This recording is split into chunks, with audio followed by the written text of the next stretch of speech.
In this video, we'll be covering the installation, configuration, and use of the Dentsply Sirona Parts Publisher application, also known as Spares. There are two different methods to install this application, and once completed and install files are deleted, it will require a minimum of 12 gig of space on your PC. First, we will look at the no installation needed method. This is the quicker and easier method. Depending on how you receive the application, download or USB stick, you will need to handle each a little different. For the download, you will first need to unblock the zipped folder. To accomplish this, right-click on the download, select Properties, and check the box Unblock. Next, right-click and select Extract All. Please keep in mind, you will need a total of approximately 24 gig of free space to get the application on your PC. Once extracted, you can delete the zipped folder from downloads. Once the extraction process completes, simply right-click on the folder, select Cut, and then paste the folder to the desktop. For the USB version, simply copy and paste the Parts Publisher folder to the desktop.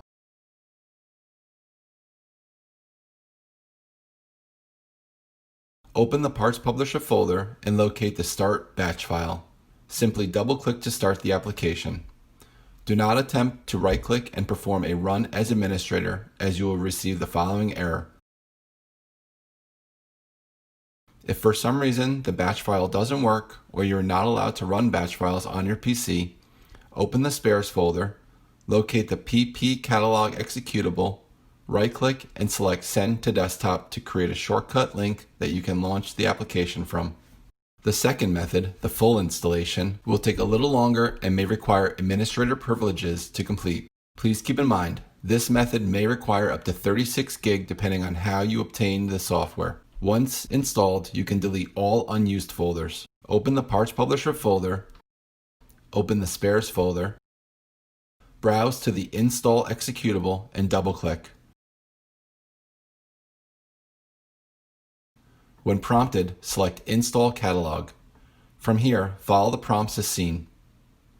Here you see a warning that administrative privileges may be required. Continue with the install as seen here.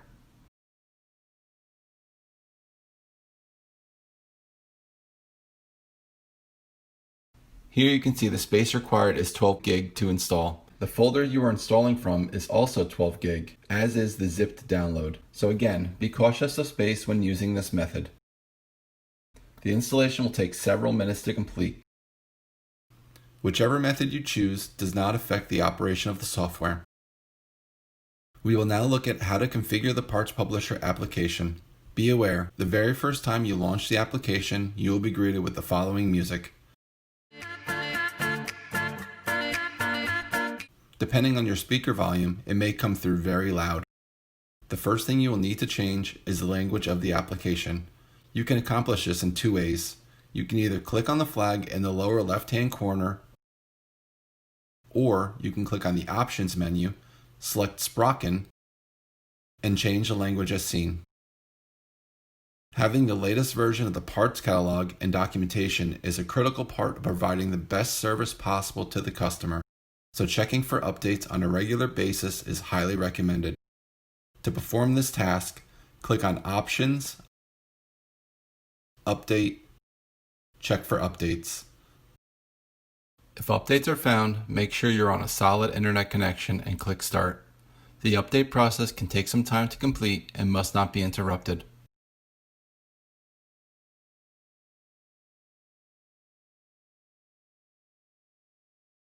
Once finished, the application should restart automatically. Again, this will ensure you have the latest parts diagram plus the latest installation, preventive maintenance, and service manuals. Now we will get familiar with navigating and using the Parts Publisher application. First, you will notice there are two different sections, Parts Catalog and Documentation. The Parts Catalog is the main section the application will always open to when launched. When we expand out Sirona, we find options for treatment center, imaging, and CAD/CAM systems. In this video, we will focus on the imaging section, but the same rules apply to the two other sections. As we expand out the imaging section, you will see all the products that we currently support. but also some that are not.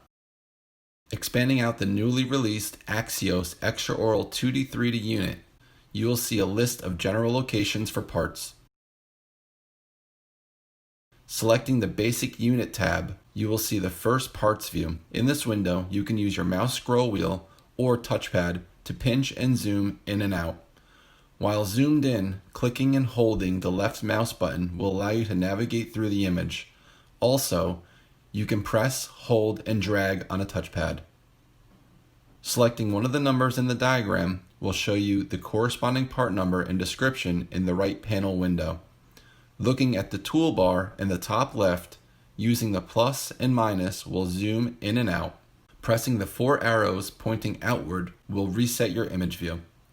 Using the circle with the circle inside will allow you to drag a box over a section of interest for a quick and precise zoom. Moving into the print options, you have the option to print the currently displayed parts list, the current full drawing, the current drawing section, which is the quick zoom window I just demonstrated, or the full drawing and parts list. Here I print the current drawing section. Once open, you have the option to save as PDF or print to a connected printer.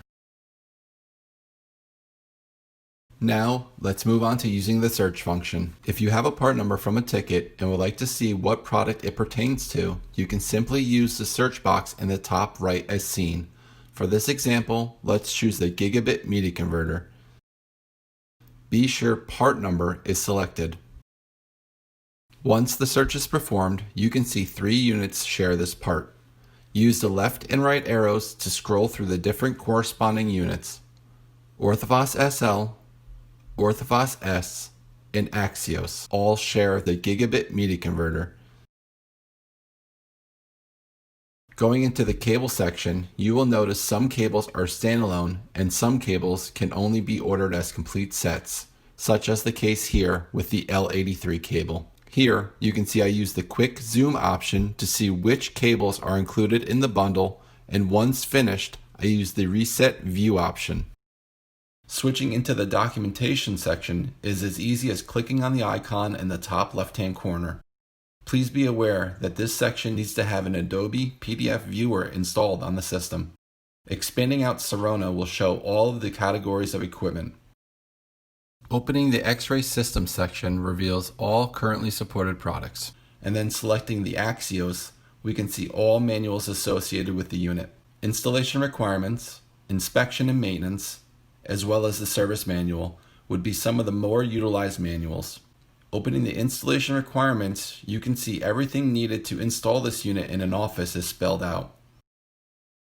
On the left side, the table of contents is a great and easy way to navigate through the material to find what you are looking for quickly. But you can also just scroll page by page through the manual if you're unsure where the topic is covered or if the topic is covered through multiple pages. Here we switch to the installation manual, and as you can see, all topics pertaining to the installation are covered.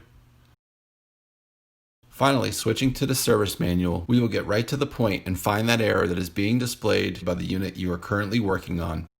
Right-clicking on the document and selecting the Find option opens a search dialog. Do not try to use the previously mentioned search box in the top right-hand side, as that will perform a search on all documents, not just the one you have open. You can open the same search box by clicking on the magnifying glass on the toolbar as seen. Let's perform a search for that pesky E11120 that is being displayed on our newly installed unit. Please be sure to put spaces in between each section. E1 space 11 space 20. Hitting enter at this point will pull the first instance found in the service manual, which may or may not be exactly what you were looking for. You can always click on the next button to see the next occurrence. E1 1120. Perform unit adjustment and calibration. Let's look up another error. E7 space 11 space 30. Hit enter. Restart the unit. These two error messages are very common when going through the initial installation and setup of any Dentsply Sirona extraoral unit, and usually does not require a call into support as long as you have the proper tools to look them up. Moving into the service routine section, let's look at some common service routines. One that is very important, 17.2, configuring the hardware version, would be needed to configure a unit for a Ceph arm as all units ship from the factory with Ceph disabled. Here's another common one, service routine 17.6, activation or deactivation of the external remote, also known as the DX42. Service routine 37.4, the manual input of static network settings or setting the IP address of the machine, would be used when adding a new unit through the boot service option is not working properly.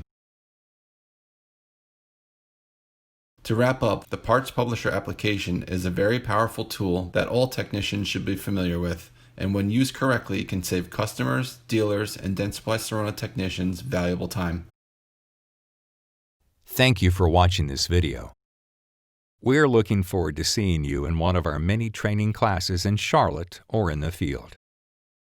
You can find more information at our website, DensplySironaSupport.com.